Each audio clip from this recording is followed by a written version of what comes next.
Document के बड़े मसाइल, स्मार्ट कार्ड मिसिंग और बायोमेट्रिक के बाद भी गाड़ी ब्लॉक।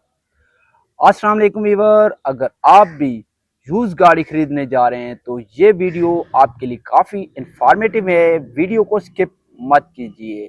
मैं आपको बताता हूँ कि गाड़ी खरीदने से पहले गाड़ी की कंडीशन देखना काफ़ी नहीं, बल्कि गाड़ी के डॉक्यूमेंट की वेरिफिकेशन करना भी बहुत ज़रूरी है। आज की वीडियो में मैं आपके साथ दो ऐसे केसेस के बारे में बात करूंगा जिसको जानना हर कार बायर के लिए बहुत ज़रूरी है। नंबर वन है स्मार्ट कार्ड मिसिंग।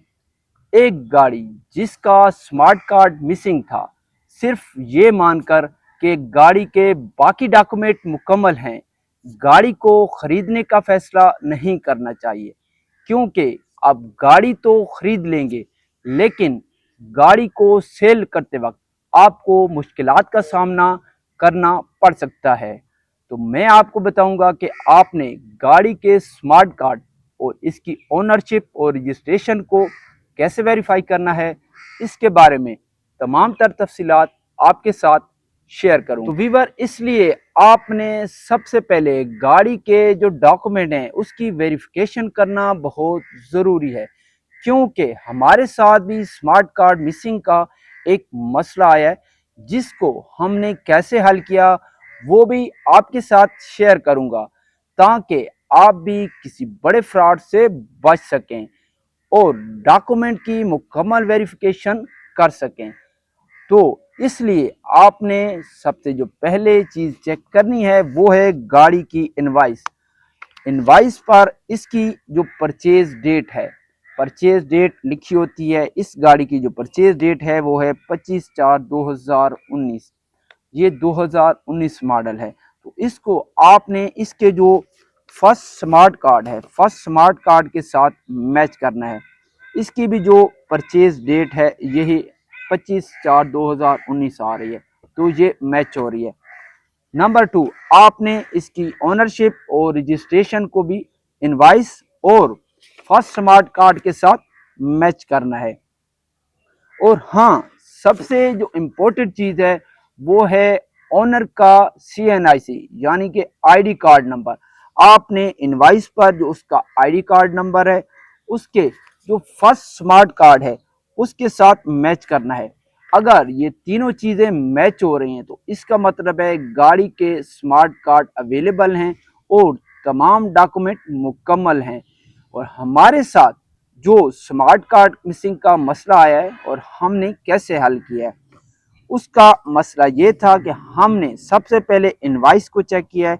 इनवाइस में जो उसका ओनरशिप नेम था, ओनरशिप इनवाइस पर जो था वो स्मार्ट कार्ड पर उसमें थोड़ा सा चेंज आ रहा था। जब हमने ओनर से पूछा है कि इसमें थोड़ा सा नाम का डिफरेंट क्यों है, तो उन्होंने हमें कहा है कि ये क्लरिकल मिस्टेक है।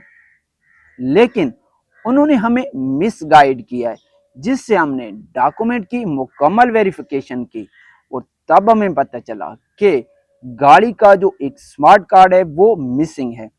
वो कैसे पता चला है, तफसील आपके साथ शेयर करता हूँ।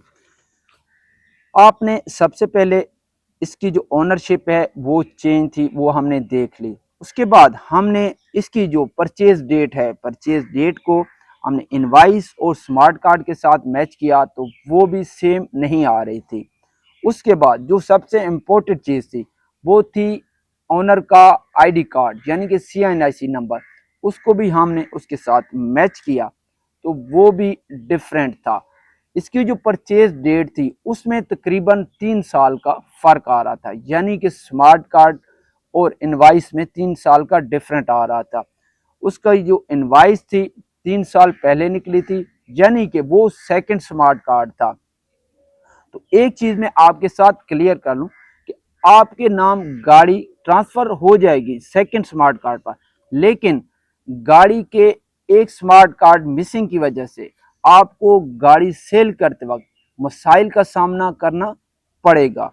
तो इसलिए ये तमाम तर तफसीलात मैं आप लोगों के साथ शेयर करता हूँ, ताकि आप जब भी गाड़ी खरीदने जाएं तो गाड़ी के डॉक्यूमेंट की मुकम्मल मालूमात खुद कर सकें और किसी भी बड़े फ्रॉड से बच सकें।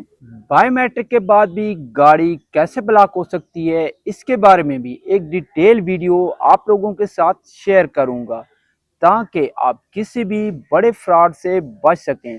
तो वीवर, मेरी ये तमाम तर मालूमात आप लोगों को अच्छी लगी हो तो मेरे चैनल को लाइक और सब्सक्राइब करें, ताकि मेरी हर आने वाली नई वीडियो आप तक पहुंच सके।